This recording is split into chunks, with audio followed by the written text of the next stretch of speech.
On va aborder dans ce cours la manière dont se fait l'excitation nerveuse et musculaire. Pour commencer, la notion de potentiel de membrane. Le potentiel de membrane, c'est une asymétrie des charges de part et d'autre de la membrane plasmique. On voit ici que l'intérieur est négatif et que l'extérieur est positif. Maintenant, la diffusion. Donc ici, on a un bac avec deux solutions séparées par une membrane qui est perméable.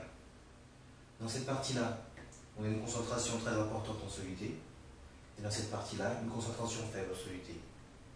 La diffusion, c'est le passage des molécules du compartiment le plus concentré vers le moins concentré. On a également une petite partie des molécules qui passent dans le sens inverse.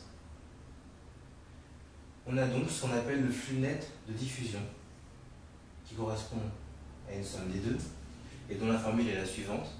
Kp, qui est en fait la constante de perméabilité membranaire, fois A, qui est la surface d'échange de la membrane, multiplié par C1 moins C2.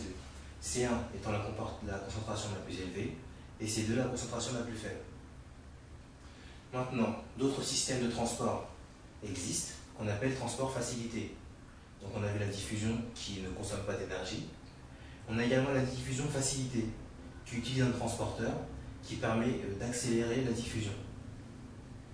Un autre transport existe, c'est le transport actif, qui lui est un transport en sens inverse, c'est-à-dire du compartiment le moins concentré vers le compartiment le plus concentré.